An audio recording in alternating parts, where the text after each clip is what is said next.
अभी कुछ वक्त पहले ईरान के राष्ट्रपति की एक चॉपर दुर्घटना हो गया था, हेलीकॉप्टर, उसमें उनकी डेथ हो गई थी।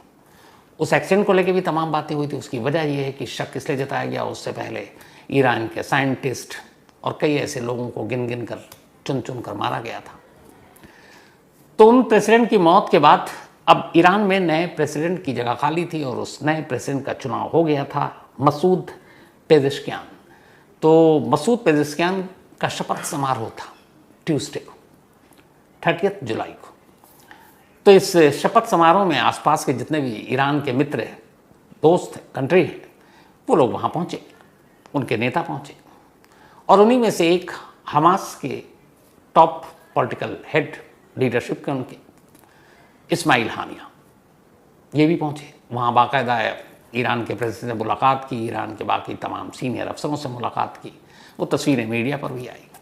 उसके बाद शपथ ग्रहण समारोह हुआ। समारोह में शामिल होने के बाद हानिया वहाँ से निकलते हैं और हानिया के ठहरने की जगह नॉर्थ तेहरान में, ईरान की जो राजधानी तेहरान है, वहाँ नॉर्थ तेहरान में एक वॉर वेटरन थे,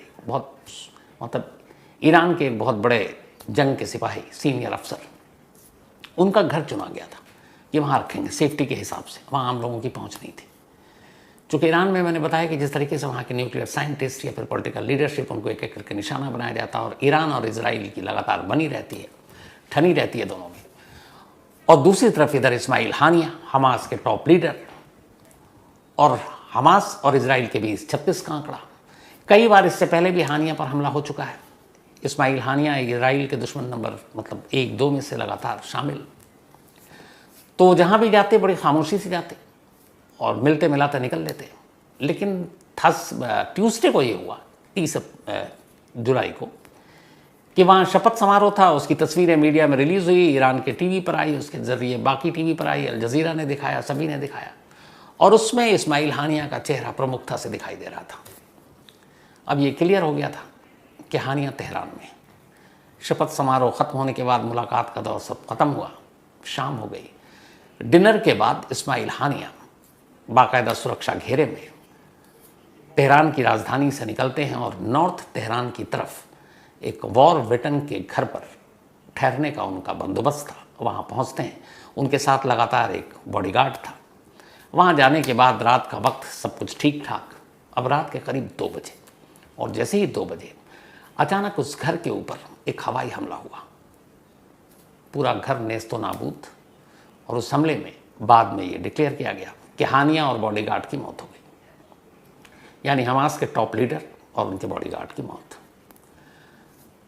इस हादसे को 24 घंटे से ज़्यादा हो चुका है, लेकिन अभी तक ये क्लियर नहीं हुआ है कि ये क्या कोई मिसाइल से टारगेट किया गया, कोई रॉकेट या कोई और चीज़ थी। अभी तक क्लियर नहीं। लेकिन जो शुरुआती जांच, उसमें एक चीज़ क्लियर हो गई कि जो भी हवाई हमला हुआ वो ईरान की सरहद के बाहर से आया था। अब तेहरान से तेल अवीव की दूरी करीब 2000 किलोमीटर है, लेकिन आज दुनिया में बहुत सारे लोगों के पास है जो इस तरह के मिसाइल, लॉन्ग रेंज मिसाइल या फिर इस तरह की चीज़ें जो बैठे बैठे कहीं से भी किसी को टारगेट करके निशाना बनाया जा सकता, आसान है। तो ये पहली चीज़ कि ईरान के अंदर से ये हमला नहीं हुआ, बाहर से हुआ था। तो बाहर से कौन? तो सबसे बड़ा दुश्मन कौन? तो एक तो ईरान, और ऊपर से हमास के इस्माइल हानिया। तो फिर सीधा इशारा गया उधर इजराइल की तरफ।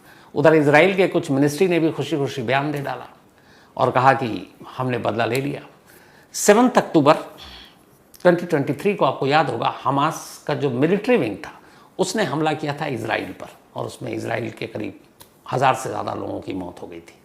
और उस हमले की तमाम लोगों ने निंदा की थी, क्योंकि ऐसे आतंकवादी हमले की कहीं पे भी कोई गुंजाइश बनती नहीं है।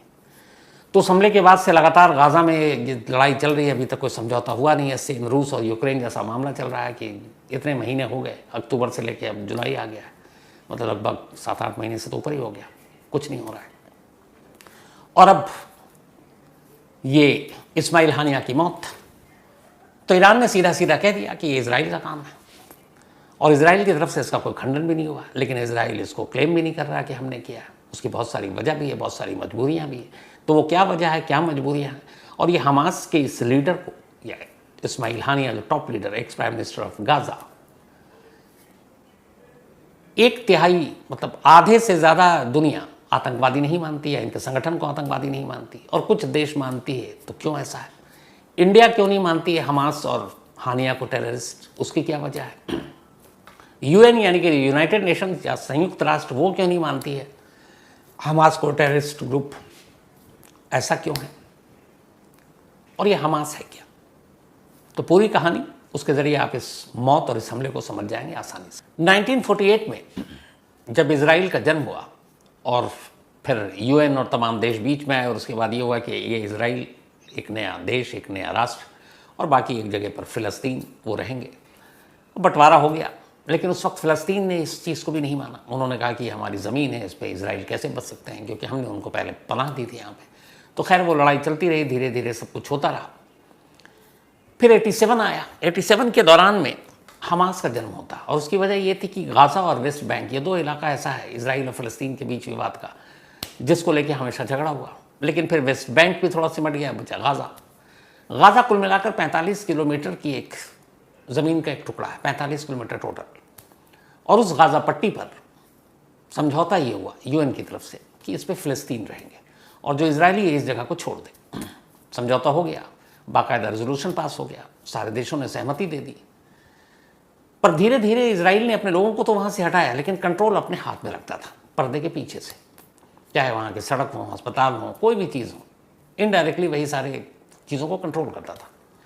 तब हमास का जन्म हुआ, और हमास ने कहा कि नहीं, जब गाज़ा को हमें सौंप दिया गया है संयुक्त राष्ट्र बाकी लोगों की तरफ से, तो फिर इस पर हमारा कंट्रोल होना चाहिए। और हमास ने वो अपना शुरू किया वहाँ पे कि चाहे स्कूल हो, अस्पताल हो, बेसिक सुविधाएं जो भी हैं वो हम करेंगे, जो फ़िलिस्तीन के लोग हैं। उसको लेके छिटपुट लड़ाइयाँ चलती रहीं। 2007 में पहली बार चुनाव हुआ गाज़ा में फ़िलिस्तीनियों के बीच, और इत्तेफाक से हमास जो उस वक्त सबसे आगे था। हमास के आगे होने की वजह ये थी कि जब इजराइल और फ़िलिस्तीन के टुकड़े हुए, ऐसी लंबी कहानी मैंने अलग से सुना रखी है आपको, तो उसमें यह था कि फ़िलिस्तीन की अपनी कोई सेना नहीं होगी। तो आप देखते होंगे हमेशा वो पत्थरों से ही लड़ते हैं, उधर से इजराइल की तरफ से गोली चलती है, इधर पत्थर से ही जंग लड़ रहे हैं। तो हमास का मिलिट्री विंग पहला वो विंग था जो फ़िलिस्तीन की तरफ से बाकायदा गोलियों और रॉकेट से लड़ाई लड़ रहा था, क्योंकि सेना तो कोई है नहीं उनकी अपनी। तो कायदे से हमास उनकी ढाल बन गया और उनकी एक तरह से सेना बन गई। 2007 में फिर ये हुआ कि नहीं भैया, गाज़ा को जब दे ही दिया गया यूएन से लेके सभी ने, तो इजराइल को मानना पड़ेगा, तो वहाँ अपनी हुकूमत होनी चाहिए। चुनाव हुआ, उस चुनाव में हमास जीत गई। अब वहाँ पे हमास की एक तरह से एक फुल फ्लेज गवर्नमेंट तो आप नहीं कहेंगे, लेकिन उसका नाम था कि पैलेस्टीनियन नेशनल अथॉरिटी, ये पूरी। तो उस जगह पे पूरे गाज़ा पर अब उनकी अथॉरिटी, वो अपने हिसाब से सरकार चलाएंगे। तो उसमें हमास चुनाव जीता, और 2007 से लेकर लगातार वो चलता रहा। और इसी दौरान में 29 मार्च 2006 को 7 से पहले ये चुनाव हो चुका था, 2007 से पहले, शायद 2005 में हुआ था, सॉरी। उसके बाद 2005 में चुनाव हो चुका था, हमास जीत गई। उसके बाद उनके कोई नेता एक बने वहाँ के जो कंट्रोल चलाते थे। बट फर्स्ट टाइम 29 मार्च 2006 से लेकर 2 जून 2014 तक इस्माइल हानिया उसी गाज़ा के प्राइम मिनिस्टर बने। पूरी दुनिया ने एक तरह से मंजूरी भी दी, क्योंकि गाज़ा को लेकर कुछ था नहीं, और वहाँ पे ये था कि पैलेस्टीनियन नेशनल अथॉरिटी, यूएन ने इसको सैंक्शन कर रखा, बना रखा है, तो उसमें किसी को कोई एतराज़ था ही नहीं।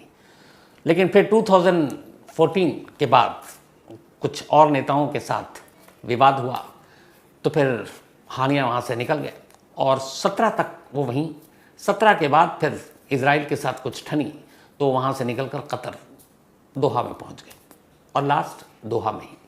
दोहा से फिर इधर उधर जो भी दोस्त मुल्क थे वहीं तक जाना आना था। लेकिन हमास की ये सारी लड़ाई चल रही थी, और हमास का जो एक पॉलिटिकल विंग था वो बातचीत के ज़रिए इस मसले को हल कराने की कोशिश कर रहा था। और ये वही हानियाँ हैं जिनके ज़रिए पहले तो फ़िलिस्तीन के लोग ये दो राष्ट्र जो फ़िलिस्तीन और इजराइल था उसको ही नहीं मानते थे, लेकिन फिर माना, मंजूरी दी, और हानिया ने भी मंजूरी दी। कहा कि ठीक है, हम दो राष्ट्र को मानते हैं, लेकिन जो ज़मीन का टुकड़ा और बंटवारा हुआ है वो अपना अपना देखो, ये नहीं कि आप घुस जाओ कहीं भी।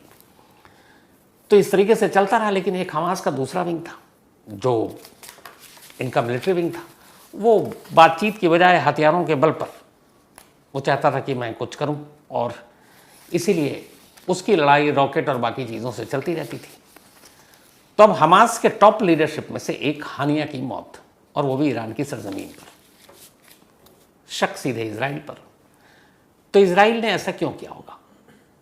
तो कहते हैं 7 अक्टूबर को जब हमला हुआ था तभी इजराइल ने ठान लिया था और अपने लोगों से कहा था कि हम इसका बदला लेंगे, पहली चीज़। दूसरी चीज़, उस हमले के बाद 7 अक्टूबर के लगभग अब भी कहते हैं कि 100 से 125 इजरायली सिटीजन हमास के कब्जे में है, वो बंधक बनाकर रखा हुआ है और उस बंधक को भी रिलीज़ करने की बातचीत चल रही थी, वो इस हानिया से चल रही थी, पॉलिटिकल तरीके से। और कहते हैं कि वो बातचीत शायद आगे कामयाब भी हो जाती। इन बंधकों की रिहाई के बदले में हानिया और हमास का पॉलिटिकल विंग इजराइल के कब्जे में जो फ़िलिस्तीनी लोग बंद हैं उनको छुड़ाने की बात हो रही थी। लेकिन अब हानिया की मौत के बाद डर इस बात का है कि जो बंधक है कहीं उनको नुकसान न पहुंचा दिया जाए। लेकिन ईरान की ही सरजमीन को क्यों चुना गया हानिया को मारने के लिए? जो एक्सपर्ट्स हैं उनका कहना है कि इजराइल की मिडिल ईस्ट में बाकी ज़्यादा देशों से तो वैसी दुश्मनी बनती तो है नहीं। अब अगर दोहा में है, कतर में है, उसे मालूम है, मिस्र में भी आना जाना लगा रहता मालूम है, लेकिन ऐसी जगहों पर जाकर मारना, उन देशों से भी दुश्मनी हो जाएगी। तो इसलिए भी वो एक नए दुश्मन देश बनाना नहीं चाहता रिश्तों के साथ। ईरान के साथ पुरानी दुश्मनी है, क्योंकि हमेशा से इजराइल का ये इल्ज़ाम है कि हमास को जब भी बढ़ावा दिया है तो ईरान ने दिया है। तो ईरान के अंदर मारने से ईरान पहले से ही दुश्मन है और क्या दुश्मनी करेगा, ये सोच हो सकती है। लेकिन इस ऑपरेशन को अंजाम कैसे दिया, अभी तक इसका खुलासा हुआ नहीं है। अब मेन बात पर आते हैं जिसको लेकर पूरी दुनिया में इस वक्त बहस छिड़ी हुई है। वो ये है कि क्या हमास एक आतंकवादी संगठन है या नहीं है। तो जो रिकॉर्ड पर है, Israel, America, Canada, European union, इसके अलावा आपको ऑस्ट्रेलिया, पैराग्वे, इंग्लैंड, ये वो देश हैं जो हमास को आतंकवादी संगठन मानते हैं और कहते हैं कि आतंकवादी संगठन है। लेकिन इंडिया, रूस, चीन, ब्राज़ील, मिस्र, Iran, Norway, Qatar, Syria, Turkey या तुर्की जो हो गया, ये सब नहीं मानते हैं कि हमास एक आतंकवादी संगठन है। जब 7 अक्टूबर को इजराइल पर हमला किया था हमास के मिलिट्री विंग ने, तब हमारे प्राइम मिनिस्टर नरेंद्र मोदी ने इस हमले की निंदा की और उन्होंने कहा कि ऐसे किसी भी आतंकवादी हमले की निंदा होनी चाहिए। लेकिन उन्होंने तब भी हमास को आतंकवादी संगठन नहीं कहा, ना ही हमास का नाम लिया। हमारे फॉरेन मिनिस्ट्री में जो प्रेस कॉन्फ्रेंस होती है, ब्रीफिंग होती है, उसमें एक रिपोर्टर ने पूछा भी था, जो इजराइल के एम्बेसडर नई दिल्ली में उनसे कहा गया था कि उन्होंने कहा एक इंटरव्यू में कि हम भारत सरकार से अपील करेंगे कि हमास को एक आतंकवादी संगठन घोषित किया जाए। लेकिन भारत का शुरू से स्टैंड ये है कि हम हमास को आतंकवादी संगठन घोषित नहीं कर सकते। अब इसके पीछे की वजह क्या है, क्यों भारत हमास को आतंकवादी संगठन घोषित नहीं करता या हमास के लीडर को आतंकवादी नहीं मानता, जैसे कि हानिया को नहीं मानता है। वो एक रिस्पेक्ट देता है क्योंकि एक एक्स प्राइम मिनिस्टर और पॉलिटिकल लीडरशिप। तो उसकी 2-3 वजह। पहली वजह यह है कि किसी भी देश को आतंकवादी या किसी संगठन को आतंकवादी संगठन करार देने के लिए ज़रूरी है कि पहले तो उसका आपके देश से कोई ख़तरा हो या उसने आपके देश पे हमला किया हो या आपके देश को निशाना बनाया। हमास ने कभी भारत के साथ ऐसा नहीं किया। दूसरी चीज़ ये है कि भारत शुरू से ही जो फ़लस्तीन है और उसका जो बंटवारा हुआ था 1948 का, उस ज़मीन की लकीर को ही मानता है कि इसी पर होना चाहिए, इजराइल को अपनी हद में रहना चाहिए और फ़लस्तीन को इधर अपनी हद में। तो इस मामले में भी क्लियर है। तीसरी, खुद भारत को लगता है कि 1947 से पहले जब हम आज़ादी की लड़ाई लड़ रहे थे अंग्रेज़ों से, इजराइल की ज़मीन पर भी पहले अंग्रेज़ी थे, तो जब हम आज़ादी की लड़ाई लड़ रहे थे तो हमारे बहुत सारे, जैसे उस वक्त सुभाष चंद्र बोस और बाकी लोग, एक तरफ गांधी जी थे जो अहिंसा से आज़ादी चाहते थे, दूसरी तरफ सुभाष चंद्र बोस और बाकी लोग थे जो ताकत के बल पर चाहते थे। तो उस वक्त भी अंग्रेज़ों ने बहुत जुल्म किया और कई को ऐसा कहा था कि सीधे ये लोग मतलब राष्ट्र विरोधी, उस वक्त के आतंकवादी समझ लीजिए। तो भारत का कहना था ये, भारत का स्टैंड ये है कि जो अपनी देश और अपनी ज़मीन के लिए जो लड़ाई लड़ रहा हो, हम उसको टेररिस्ट नहीं कह सकते, क्योंकि वो अपनी ज़मीन और उसकी आज़ादी के लिए लड़ रहा है। तो इसीलिए भारत का शुरू से स्टैंड रहा है कि फ़लस्तीन और फ़लस्तीन की लड़ाई भारत साथी भी रहा, क्योंकि यासिर अराफात जब भारत आया, भारत का सबसे अच्छा दोस्त उनको माना गया। तो उस वक्त से हमारा फ़लस्तीन के साथ रिश्ता है। जब PV Narasimha Rao prime minister बने तब उन्होंने पहली बार इजराइल के साथ, बड़े सारे लोगों की गलतफहमी रहती है कि जो बीजेपी आई तो बीजेपी के टाइम में इजराइल के साथ रिश्ते मजबूत हुए, वरना इजराइल के साथ दूरी बनाना चाहते थे भारत, वोट पॉलिटिक्स की, यहाँ के मुस्लिम नाराज़ ना हो। लेकिन ऐसा नहीं है। 1991 में जब पीवी नरसिम्हा राव थे तब पहली बार जो हमारी राजनयिक रिलेशनशिप इजराइल के साथ, वो कांग्रेस की सरकार के दौरान हुए थे। और उसके बाद से हमारे रिश्ते हैं, अब और ज़्यादा रिश्ते अच्छे हो गए हैं। नेतन्याहू के साथ जब प्राइम मिनिस्टर मोदी की मुलाकात हुई, वो वहाँ गए भी। अब तो हमारे बहुत सारे आपस में व्यापार और हथियार, इन सब के भी समझौते हो चुके हैं। लेकिन 91 में पहली बार इजराइल को जो तब तक अछूत माना जाता था कांग्रेस के टाइम में, उसको फिर राजनीतिक एक तरह से हमारी वो शुरुआत हुई। और इजराइल के अलावा फ़लस्तीन के साथ शुरू से था। तब इसीलिए भारत का ये स्टैंड है कि वो एक लड़ाई एक देश की है, और ऐसे में हम उसको आतंकवादी संगठन घोषित नहीं कर सकते। ये तो हुआ भारत और बाकी देशों का। तो इस दुनिया में जितने भी देश हैं, उसमें से ज़्यादातर बहुमत जो देश है वो फ़लस्तीन या हमास, बल्कि हमास को आतंकवादी संगठन नहीं मानता। 2018 में अमेरिका यूएन में फिर पहुंचा और उसके सारे मित्र मंडली, और उन्होंने कहा कि हमास को आतंकवादी संगठन घोषित कर दिया जाए। 2018 की बात कर रहा हूँ, 6 साल पहले। तब भी यूएन ने अमेरिका के इस प्रस्ताव को मानने से इनकार कर दिया, और उसने कहा कि हम हमास को आतंकवादी संगठन नहीं घोषित कर सकते। तो तब भी ये कहा था अमेरिका ने कि हम हमास को आतंकवादी संगठन नहीं घोषित कर सकते, इसलिए कि उसकी लड़ाई एक देश और दूसरे देश और अपनी अपनी ज़मीन को लेकर है। तो बहुत सारे लोगों का ये था कि क्या हमास की लीडरशिप ये टेररिस्ट ऑर्गेनाइजेशन है कि नहीं है। तो कम से कम हम भारत के हिसाब से अगर देखें, और भारत के अलावा जितने बड़े देश हैं, अमेरिका को छोड़ दें, क्योंकि अमेरिका की तो पॉलिसी रही है शुरू से ही दूसरी तरीके की। तो चाहे वो चीन हो, रशिया हो, एशिया के जितने भी कंट्री हों, ज़्यादातर इवन बहुत सारे अरब देश, कमाल ये देखिए, कुछ अरब देश ऐसे हैं जो हमास को आतंकवादी संगठन मानते हैं, क्योंकि उनको खतरा के कहीं उन तक ना पहुंच जाए। लेकिन भारत का स्टैंड ये है कि नहीं, हमास एक आतंकवादी संगठन नहीं है। अब ईरान के यहाँ यह होने के बाद क्या होगा, हानिया की मौत ईरान की सरजमीन पर। तो अभी खबर आई है कि ईरान में तेहरान की एक मस्जिद पर एक लाल झंडा फहरा दिया गया है, और उस लाल झंडे को फहराने का मतलब ये होता है कि बदले का ऐलान। और ये ईरान ने कहा है कि चूंकि हमारी सरजमीन पर हानिया की मौत हुई है और ये इजराइल ने किया है, तो हम इसका बदला लेंगे। अब इसका बदला कैसे होगा, फिर से आने वाले वक्त में ये पूरे मिडिल ईस्ट और इजराइल और फ़लस्तीन और ईरान, इन सब के बीच में क्या होगा, जाहिर सी बात इसका असर पूरी दुनिया पर पड़ेगा।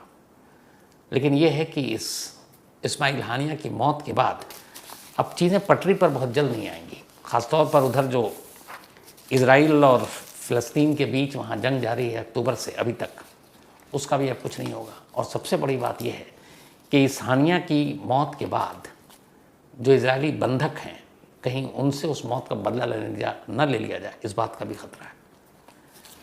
तो तमाम पॉलिटिकल जो बड़े बड़े देश के नेता हैं, इन चीज़ों को सुलझाने में, मामले को निपटाने की कोशिश में लगे हुए हैं कि कहीं ऐसा कुछ ना हो और सभी शांति से रहें। तो ये थी आज की कहानी। कहानी ख़त्म करूँ उससे पहले वही अपना सिलसिला